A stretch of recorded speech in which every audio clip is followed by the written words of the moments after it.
Graças a Deus, queridos. Agora nós vamos fazer uma reflexão bíblica. Queria convidá-los a abrir a Bíblia Sagrada, a Palavra do Senhor, no Evangelho de São Lucas, no capítulo 1, versículo de número 5 ao versículo de número 7. E peço a Deus essa noite que graciosamente Ele ministre a sua alma enquanto eu falo os seus ouvidos, né? Confesso que não tem essa capacidade de falar o seu coração. Aliás, ninguém tem, né? O pregador, ele fala aos ouvidos dos ouvintes, das pessoas. Daí para diante é uma obra exclusiva da graça de Deus. Amém? Enquanto a gente ministra, Deus vai ministrando ao seu coração. É por isso que você precisa estar atento, com os ouvidos abertos, com o coração inclinado para ouvir a palavra de Deus, porque Deus tem interesse em falar a sua alma nesta noite, através de sua santa e bendita palavra. Lucas, capítulo 1, versículo de número 5 ao versículo de número 7, diz assim a palavra do Senhor. Nos dias de Herodes, rei da Judéia, houve um sacerdote chamado Zacarias, do turno de Abias. Sua mulher era das filhas de Arão e se chamava Isabel. Ambos eram justos diante de Deus, vivendo irrepreensivelmente em todos os preceitos e mandamentos do Senhor, e não tinham filhos, porque Isabel era estéril, sendo eles avançados em dias. Mas eu queria que você olhasse o versículo 13 também, que diz o seguinte: disse-lhe, porém, o anjo: Zacarias, não temas, porque a tua oração foi ouvida, e Isabel, tua mulher, te dará um filho, a quem darás o nome de João. Veja ainda o 24 e 25, que diz o seguinte: passado esse dia, Isabel, sua mulher, concebeu e ocultou-se por 5 meses, dizendo: assim me fez o Senhor, contemplando-me para anular o meu opróbrio perante os homens. Que Deus se digne a nos abençoar nesta noite com a sua santa e bendita palavra. Amém? Feche os olhos e ore, que peça para Deus falar o seu coração em nome de Jesus. Pai querido, nós queremos nesta noite humildemente nos dirigir a Ti e pedir que o Senhor graciosamente ministre nossas almas nesta noite. Senhor, nós já iniciamos este culto, nós já oramos, já louvamos o Teu nome, já levantamos o nosso ofertório, já lemos a Tua palavra e agora chegou o momento, ó Deus, que nós iremos abrir um pouco a palavra do Senhor para expô-la. Eu te peço em nome de Jesus Cristo, que Tu fales profundamente aos nossos corações que precisam desesperadamente ouvir a voz do Senhor, nosso Deus, essa voz que é poderosa e que é cheia de majestade. Não deixe ninguém que está aqui nesta noite, nesse santuário, nem aqueles que nos ouvem através e nos veem através das redes sociais, que não sejam abençoados por Ti, através deste culto, através de Tua palavra. Assim nós oramos, assim nós suplicamos humildemente em nome de Jesus. Amém. Desliga os celulares, por favor, e preste atenção àquilo que nós iremos ministrar nesta noite. Queridos, este material que nós lemos, né, esse texto, ele é exclusivo do Evangelho de São Lucas. Não há paralelo nem em Mateus, nem Marcos, nem também no Evangelho de São João. Muito bem, o texto aqui nos mostra já uma revelação de Deus depois daquele silêncio profético de 400 anos entre o livro de Malaquias, Evangelho de Mateus, que a gente só muda uma página. No entanto, ali tem 400 anos de história, que é chamado um silêncio profético. Agora Deus graciosamente estava se revelando, começando já a dar a operacionalização ao seu programa, na sua fase mais crucial, justamente o primeiro advento de nosso Senhor e Salvador Jesus Cristo. Ele começa trazendo para esta família, que compunha-se o sacerdote e a sua mulher, Zacarias e Isabel, não tinham filhos, e Deus graciosamente vai até aquele casal através de um dos seus anjos e comunica-lhes que eles terão um filho na velhice, Esse filho iria se chamar João e daria muita alegria à família e a todo o povo de Israel, e seria aquela pessoa destinada por Deus para preparar o caminho do Senhor, endireitar as suas veredas, para que o povo de Israel estivesse devidamente preparado para receber o grande Redentor, que haveria de vir a este mundo, que era o próprio Deus, na pessoa do seu Filho, que iria assumir a natureza humana para viver conosco e depois morrer na cruz pelos nossos pecados e ressuscitar para a nossa justificação.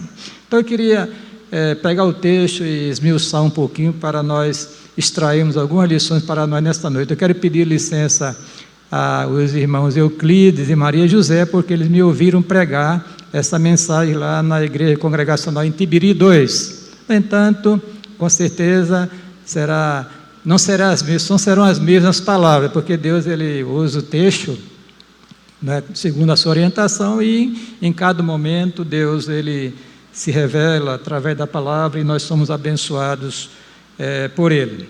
A nossa temática nesta noite seria uma espiritualidade sadia. Eu acho que todas aquelas pessoas que são crentes genuínas gostariam de viver uma vida cristã autêntica, para a glória de Deus. Amém, queridos? Eu desejo, você deve desejar, nós desejamos.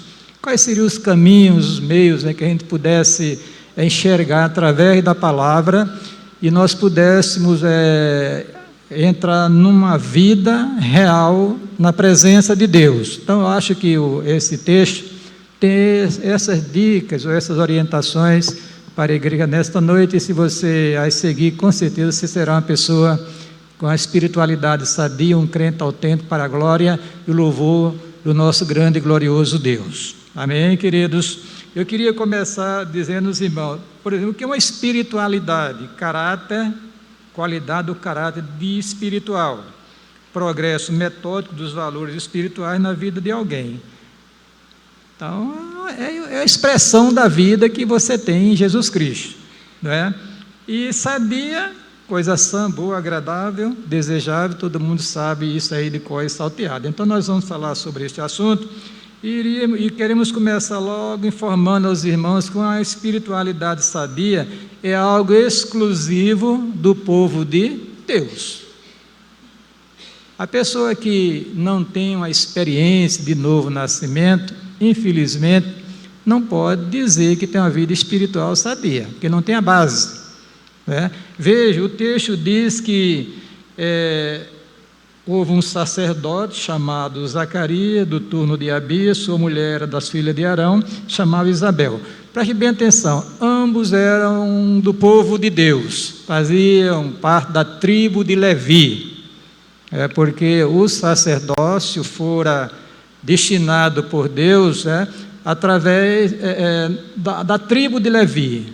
Dali iria Deus se prover de uma família, a família de Arão, para instituir o sacerdócio, para oficiar dentro dos altares do santuário. E todo o suporte dado pelos levitas, que eram, consequentemente, da família de Levi, da tribo de Levi. Então, para se ter uma espiritualidade sadia, é preciso ter uma experiência com Cristo, real, porque infelizmente muitos ainda não tiveram, é por isso que não vai ter as coisas que eu vou dizer aqui para adiante. Esse momento, irmãos, é um momento que a gente, de reflexão, de você examinar-se a si mesmo através da palavra, através do Espírito Santo, para saber se você realmente é uma pessoa que é crente em Jesus Cristo de todo o seu coração. Porque não é somente a pessoa levantar a mão, aceitar o Evangelho e daí achar que agora teve uma experiência real com Deus. Não é bem assim. Agora, a gente precisa olhar essa realidade, porque a vida de um cristão é uma vida diferente, queridos.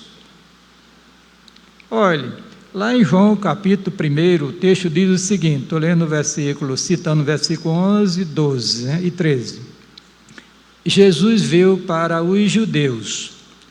Os judeus não o receberam, mas a todos quantos o receberam, deu-lhes o poder de serem feitos filhos de Deus, a saber, aos que creem em seu nome. Então, se você crê de todo o seu coração em Cristo, crê que Ele é Deus, que Ele é o Salvador, né? Que se você fez uma aliança com Ele pela fé, então você está agora identificado nesta categoria de povo de Deus, e aí sim começa a viver uma vida espiritual de uma forma que agrada ao Senhor, não é? Paulo disse que se alguém está em Cristo, nova criatura é. As coisas velhas já passaram, eis que tudo se fez novo. Então a vida de um cristão é uma vida de novidade espiritual. É uma vida, irmãos, que tem uma comunhão com Deus, ele nasce de novo, há uma transformação, há uma obra de regeneração, um novo nascimento. Só isso pode caracterizar a pessoa como filho de Deus, como povo de Deus.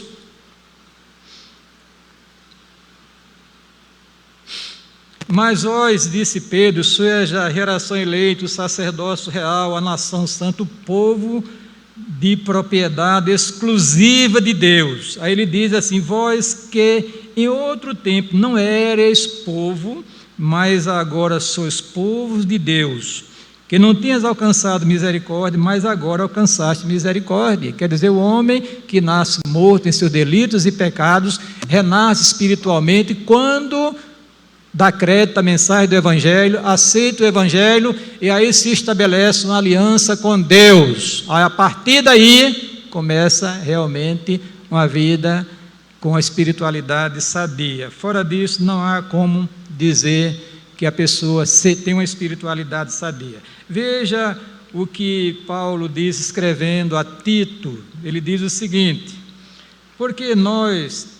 porque também nós éramos, noutro tempo, insensatos, desobedientes, extraviados, servindo a várias concupiscências e deleites, vivendo em malícia e inveja, odiosos, odiando-nos uns aos outros. Mas, quando apareceu a benignidade e caridade de Deus, nosso Salvador, para com os homens, não pelas obras de justiça que houvéssemos feito, mas segundo a sua misericórdia, nos salvou pela lavagem da regeneração e da renovação pelo Espírito Santo, que abundantemente Ele derramou sobre nós por Jesus Cristo, nosso Salvador, para que, sendo justificado pela sua graça, sejamos feitos herdeiros segundo a esperança da vida eterna. Então, Zacarias e Isabel faziam parte do povo de Deus, eram da tribo de Levi, ela fazia parte também da casa de Arão. Era um casal de crente, servo de Deus autêntico, e daí tinha condições de ver uma espiritualidade sadia. Espero em Deus nesta noite que todos que se encontram aqui nesse santuário já tenham tido essa experiência de transformação, porque agora você pode dizer com toda segurança: eu sou um filho de Deus pela graça divina. Amém? A segunda coisa, queridos, uma espiritualidade sadia é comprovada pela obediência à lei de Cristo. A lei de Cristo. Vamos ao texto. Diz assim: e eram ambos justos perante Deus, vivendo irrepreensivelmente em todos os mandamentos e preceitos do Senhor. Queridos, nós estávamos antes sob uma escravidão do pecado. Pela graça de Deus, no dia que nós conseguimos crer em Jesus Cristo de todo o coração, Deus nos transporta do reino das trevas para o reino da luz. Amém? Agora, diante de nós é apresentado um padrão ético da palavra de Deus. A ética cristã é uma ética diferente da ética do mundo, queridos. Há uma exigência de Deus para o viver do seu povo. Nós não estamos soltos, há um balizamento. A lei, a diretriz é a lei de Cristo. As exigências de Deus são muito grandes para a minha e para a sua vida, para a vida do seu povo. para a vida do seu povo. Nós estamos convivendo com Deus que é santo, que é puro e que é perfeito. Como é que você está vivendo, meu querido? Como é que está você, eu, nós, diante da face do Senhor, nosso Deus? Como é o nosso proceder? Como são as nossas palavras, os nossos sentimentos? Há uma exigência de Deus, e Deus não abre mão de sua vontade para a vida de cada um de nós. Todos nós temos a obrigação sagrada de obedecer os preceitos do Senhor. Eu coloquei um quadro nas redes sociais dizendo que a lei de Cristo está lá, nos evangelhos e no restante do Novo Testamento. E você vai encontrar os mandamentos sempre quando o verbo está no imperativo. No imperativo. Por exemplo, orai sem cessar, amai-vos uns aos outros, buscai, fazei. Isso é verbo, que a professora Isabel sabe mais do que eu 1000 vezes, e sabe que esses verbos é o que força, é uma ordem, é uma imposição de Deus à sua igreja. Não há, irmãos, nós não temos opção nessa área, a não ser obedecer à palavra de Deus. Amém. Glória a Deus.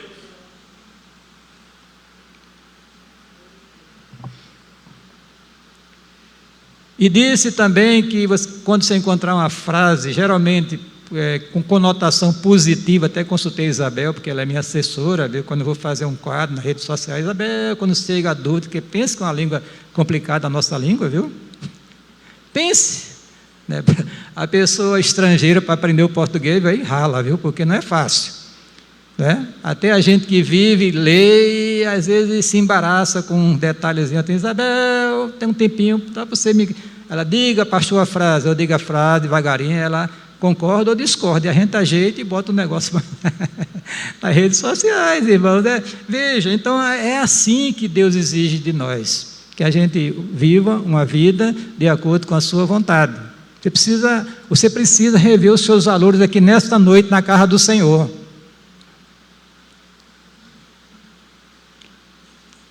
Precisa olhar para dentro do seu coração, para os seus atos, as suas palavras, porque todas as coisas, irmãos, estão nuas e patentes aos olhos de Deus. Fiz do primeiro tratado ao Teófilo, disse São Lucas no início do seu evangelho, ou melhor, no livro de Atos, fazendo referência ao evangelho de Lucas, acerca de tudo que Jesus começou não só a fazer, mas a ensinar, até o dia em que foi recebido em cima, depois de ter dado mandamentos pelo Espírito Santo aos apóstolos que escolheram.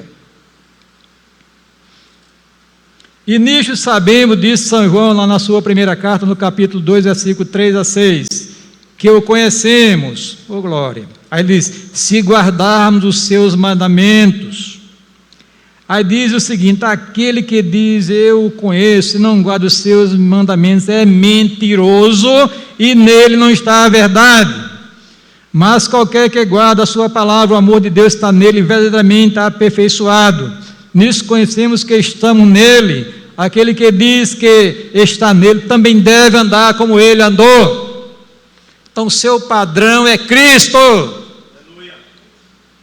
Quando Paulo diz, sede meus imitadores, mas ele depois diz, como eu sou de Cristo, é o parâmetro, é o modelo.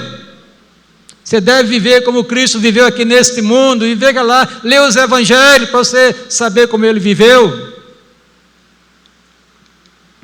Aí Pedro diz, como filhos obedientes, não vos conformando com as concupiscências que antes havia em vossa ignorância, mas como é santo aquele que vos chamou, sede vós também santos em toda a vossa maneira de viver, porque escrito está, sede santos, porque o Senhor vosso Deus sou santo. E se invocais por Pai aquele que sem acepção de pessoas julga a obra de cada um, andai em temor durante o tempo da vossa peregrinação. E deixa eu terminar esse subtema com a experiência amarga na vida de um homem que foi escolhido por Deus. Saul. Saul foi estabelecido rei de Israel, o primeiro rei de Israel. Começou bem demais. Deus o escolheu segundo a sua vontade permissiva, porque o rei messiânico era da casa de Judá, ele não era da tribo de Judá, era da tribo de Benjamim, mas o povo exigiu, Deus graciosamente concedeu um rei a Israel, que foi Saul. E Saul começou bem, conquistando, tendo vitória ali e acolá, só que Deus deu uma incumbência para ele executar um decreto que Deus tinha dado a Israel na época de Moisés, mais de 400 anos atrás. E Deus disse para Saul através de Israel: olha, me lembrei que os amalequitas fizeram contra Israel quando saíram do Egito. Vá e destrua os amalequitas e tudo quanto eles têm. Era um povo que está sob a maldição de Deus, porque um dia se levantaram contra o povo de Deus e afligiram o povo de Deus. E Saul vai, ganha a peleja e obedece a Deus, digamos assim, pela metade, como nós fazemos muitas vezes. A gente obedece a Deus uma parte, na outra a gente esquece que é para obedecer também. Aí, quando Saul volta da guerra, poupa o rei Agag, poupa o melhor do rebanho do rei, e traz para Israel, para perto de Samuel, e Samuel pergunta: você executou a vontade de Deus? Ele executei. Ele disse: e o que é que eu estou ouvindo? Os balidos das ovelhas e os chocalhos, tinino. Aí ele disse: não, o povo pressionou, eu poupei. Aí vejo que Deus disse: e poupei o melhor do rebanho para oferecer sacrifícios ao Senhor.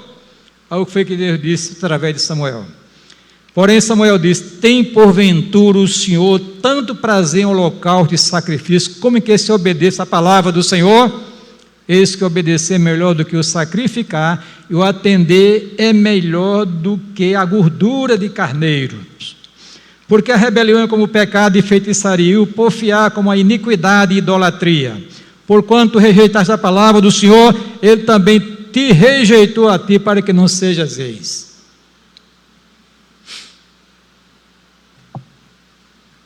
Deus, Ele se alegra quando nós nos juntamos para celebrá-lo.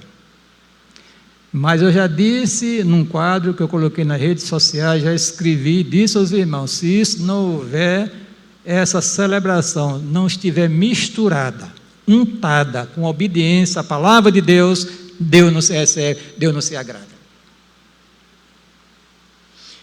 Uma espiritualidade sadia, queridos, é fruto de uma vida de oração, onde a oração é enfatizada.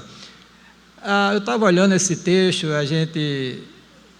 qual era a oração que Zacarias fazia? Porque o texto não diz no início.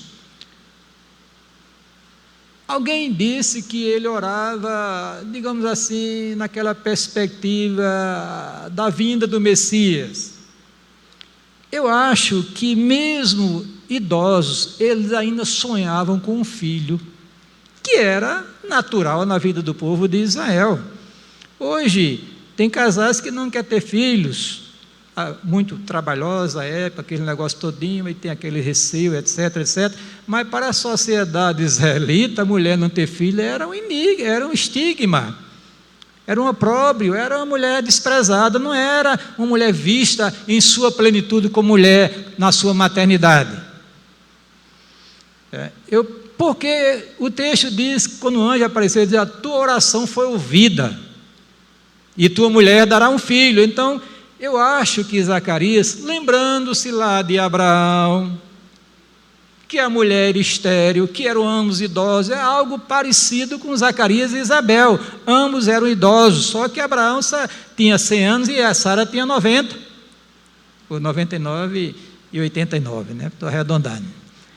O fato é que ele orava a Deus, ele buscava a Deus, ele prestigiava a Deus, a oração, ele vivia envolvido com a vida de oração, o que está faltando na vida de muitos irmãos aqui de nossa igreja.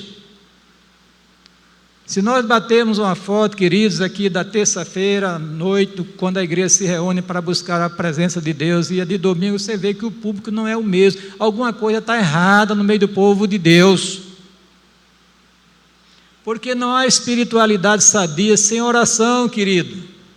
Deus, Ele graciosamente fala conosco de diversas maneiras, sonhos, circunstâncias, através de uma palavra profética de curto alcance, usando alguém, fala especialmente pela sua palavra, que é o meio mais seguro de você ouvir a voz de Deus, mas só existe um caminho, uma única maneira de você falar com Deus, através da oração. Você está lembrado que quando você era noivo, você tinha prazer de falar muito com a sua namorada, ou não tinha? A Amanda agora deu um sorrisinho, né? Tinha prazer de falar com o Murilo, e Murilo falar com a Amanda. Aí eu era doido para falar com a minha namorada, morava lá em Barra de Novela, ela morava aqui no Cristo. Eu vinha a pé de noite para falar com ela. Já disse aqui, tem um rio, eu tirava o sapato, tirava as meias, passava o rio, para poder vir falar com minha querida namorada, noiva e depois esposa. Olha, irmão, se você ama Cristo, você tem prazer de falar com Ele. Ou não? Se você não tem prazer de orar a Deus, alguma coisa está errada.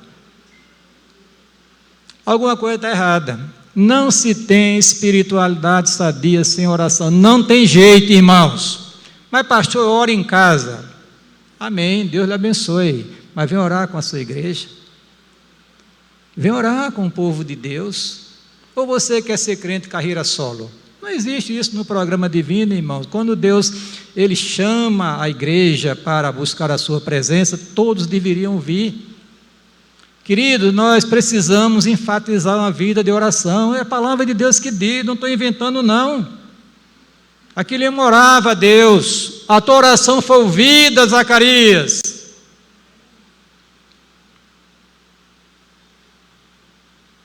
Mas o anjo lhe diz: Zacarias, não temas, porque a tua oração foi ouvida. Isabel, tua mulher, dará à luz um filho e lhe porás o nome de João. Eu não vou pedir que você levante a mão, mas para a sua reflexão, Deus já ouviu a sua voz hoje? Não me responda. Vai ouvir a sua voz amanhã, terça-feira, quarta-feira, ou só no próximo domingo? Para a sua reflexão. Mas eu, disse Davi, invocarei a Deus e o Senhor me salvará. De tarde e de manhã e ao meio-dia orarei e clamarei e Ele ouvirá a minha voz.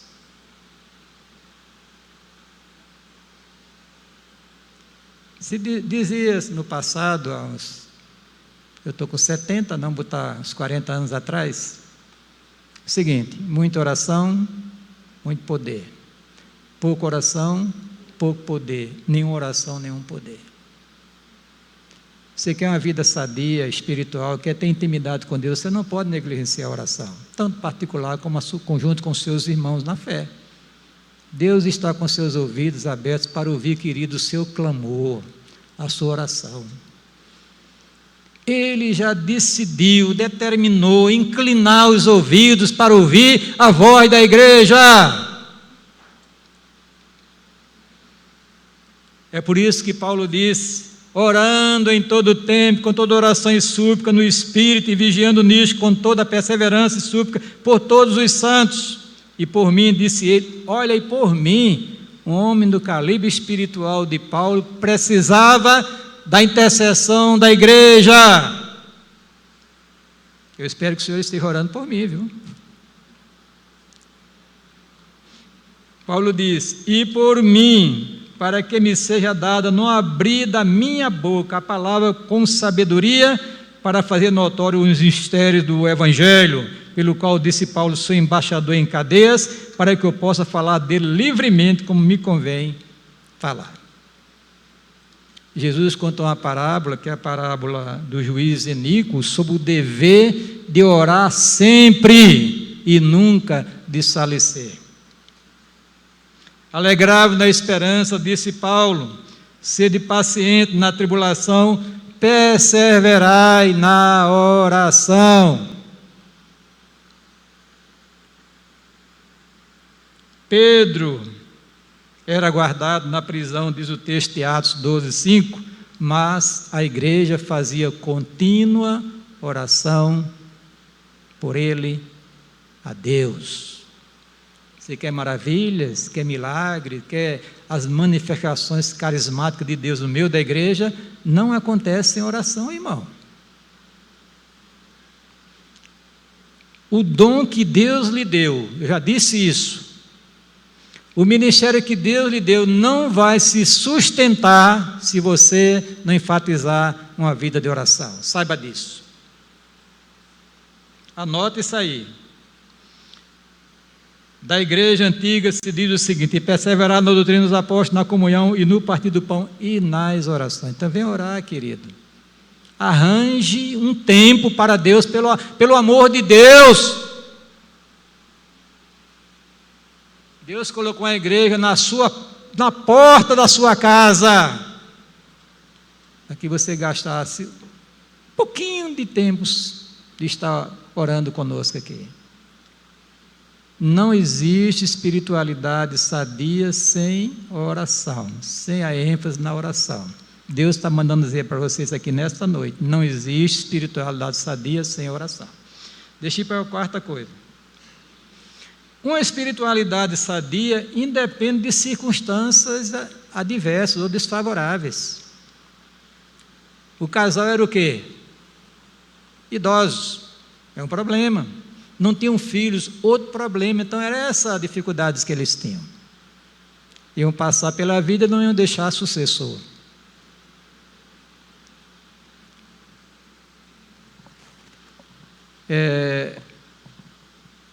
Nós enfrentamos, irmãos, muitas dificuldades em nossas vidas. Eu e você. Eu não sou homem, eu acho que cada um tem a sua maneira de viver. As minhas dificuldades eu não gosto de colocá-las públicas, muito menos usar redes sociais para isso. É comigo e com Deus. A família, dependendo, se tem estrutura espiritual para ouvir. Eu não conto problemas pastorais da igreja a minha esposa, nem os meus filhos, raramente, que às vezes não tem estrutura espiritual para ouvir e às vezes fica com raiva, daqui a pouco vem ressentimento, aí vem descamba para o ódio, aí misericórdia. Misericórdia. Mas todos nós passamos dificuldade, queridos. Isso não deve comprometer a nossa espiritualidade, não. Ou você só é crente consagrado quando está tudo bem? Está tudo bem, está nadando na bênção, então agora eu estou pegando fogo, estou pulando num pé só. É? E quando chegam os problemas e dificuldades? Quando nós cantamos daquele hino que eu estremeço, quando disse Deus, aquele que diz de Jó, né? Deus deu, olha a expressão, Deus deu, Deus o tomou. Será se Deus tomar alguma coisa, se você vai dizer, bendito seja o nome do Senhor? Eu não sei se muitos iriam dizer não. É por isso que eu estremeço, viu, irmão? Não é que vocês dizem, não cantem, cantem. É bíblico, mas é uma grande responsabilidade. Se Deus, eu não vou dizer nem as coisas que podem acontecer, porque pode ficar alguém se constranger, mas se Deus tomar alguma coisa sua, como tomou de Paulo. Paulo pregando o evangelho, libertou uma mulher pelo poder do evangelho. Aí lá vai Paulo, é aprisionado, deram uma surra nele tremenda, nele e Silas. Aí diz o texto que foram aprisionados. Aí diz a Bíblia, e perto da meia-noite, Paulo e Silas reclamavam e estavam projetando vingança, retaliação. Perto da meia-noite, cantavam louvores a Deus e oravam a Deus. Então a sua espiritualidade, a minha, a nossa, se é sadia, independe de circunstâncias adversas. Está bom? Venha. Não está? Venha também. Aí as coisas começam até que eu comecei, foi até bom que eu tivesse começado o culto com aquele hino, o mestre, o mar se revolta. Aí tudo bem, né?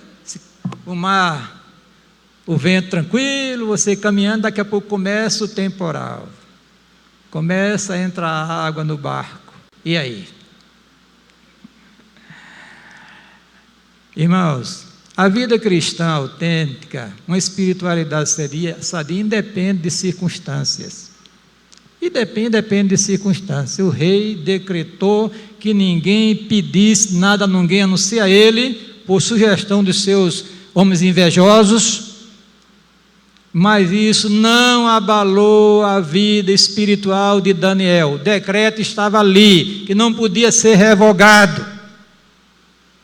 Daniel continuou a sua vida de oração, a sua vida de consagração, a sua espiritualidade sadia. Todos os dias, 3 vezes, se inclinava diante de Deus, orava e dava graças ao Senhor. O inimigo, espreitando, denuncia, Daniel é jogado na cova dos leões. E lá aconteceu o milagre. Então veja, o nosso Deus, Ele age, queridos, nas nossas dificuldades. Esse é o nosso Deus, louvado seja Deus por isso. Se você está enfrentando tempestade, tenha paciência, alguma coisa, Deus tem algum propósito com aquilo ali. Porque a palavra de Deus diz que todas as coisas cooperam para o bem daqueles que amam a Deus, daqueles que são chamados segundo o seu decreto. Tá bom? Amém. Tá ruim? Amém também. Ou você só é crente quando tudo vai bem? Uma espiritualidade sadia independe de circunstâncias adversas. Pode estar chovendo canivete, viu? Pela graça divina, esse aqui não se abala com pouca coisa não. E quando se abala, continua chorando aos pés de Jesus. Nem que ele me mate, disse Jó, esperarei nele.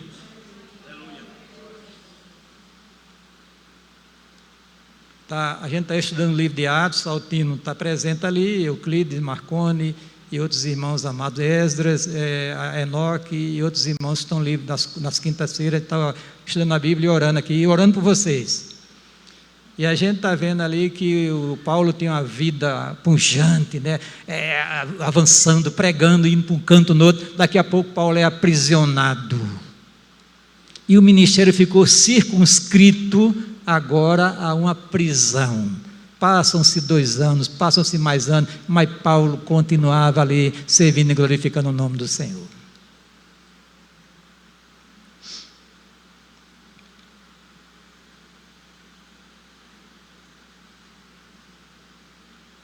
Amém?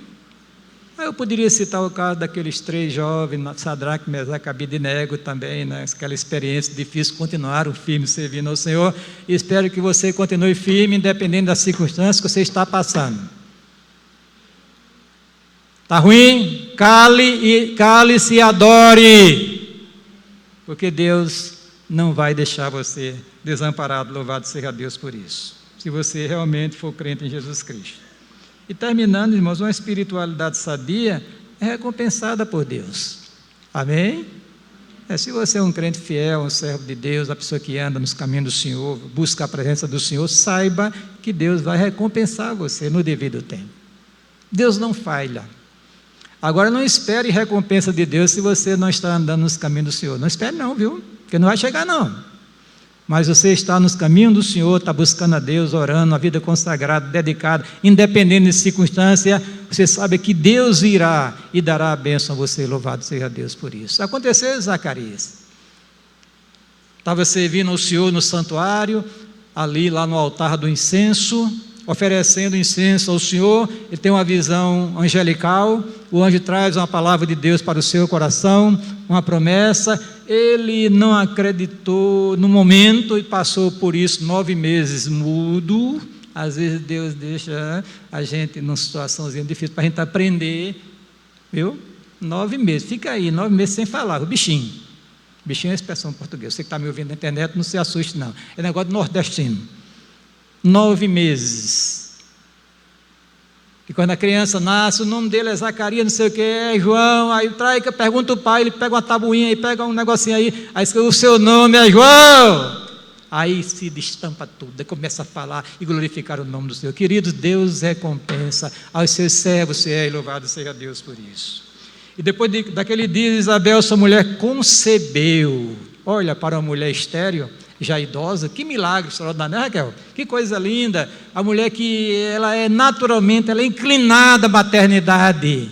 Aí daqui a pouco começa, e não foi por obra e graça do Espírito Santo, não, viu, irmão? O caso de Maria foi. Deus fortaleceu o velhinho Zacarias e fortaleceu a velhinha Isabel. Eles se relacionaram normalmente e aparece, ela engravida, e depois de 5 meses, coisa linda, maravilhosa, a mulher se alegrou demais diante do Senhor, né? Então saiba disso, querido, que Deus, ele chega junto. Quando Paulo e Silas estavam presos, e quando eles, na aflição, louvavam e glorificavam a Deus, de repente a prisão foi iluminada e o anjo do Senhor chegou lá, aí houve aquela libertação, aquela obra de Deus gloriosa. A mesma coisa foi lá na Corra dos Leões, que o Ebenezer canta aqui, né? Tem travesseiro aí, Daniel? Os leões ficaram como travesseiro, não tiveram a coragem, nem a fome. Deus tirou o furor, a fome daquele que ele... A pessoa dizia, não! Sede firmes e constantes, sempre abundante na obra do Senhor, sabendo que a obra do Senhor tem uma recompensa. Deus te abençoe, te dê graça nessa noite. Que uma espiritualidade sadia, não me responda. Que uma espiritualidade sadia, então tem alguma coisa, tem um pré-requisito, que é ser crente genuíno. Segundo, tem que obedecer a palavra, tem que orar, tem que ser crente até em circunstâncias diferenciadas, adversas, e tem uma recompensa de Deus para você. Louvado seja Deus por isso. Quer isso na sua vida? Feche os olhos, não fazer apelo não, viu? Feche os olhos e diga: Senhor, eu quero uma espiritualidade sadia. Me ajude a obedecer a Tua palavra e buscar incessantemente a Tua face, a despeito de qualquer dificuldade que eu venha enfrentar, em nome de Jesus. Pai, nós queremos nesta noite agradecer pela Tua palavra, por esse registro no livro de São Lucas, da vida de Zacarias e Isabel. Queremos te agradecer por aquele casal que já não se encontra aqui na face da terra, mas que o seu exemplo está dado para a igreja nesta noite, que o Senhor tenha piedade de mim, tenha piedade dos outros pastores da igreja, dos presbíteros, dos diáconos, da sua membresia, que nós procuremos, ó Deus, ter uma espiritualidade sadia, para a glória e louvor do Teu grande e poderoso nome. Assim nós oramos, assim nós te pedimos, em nome de Jesus. Amém.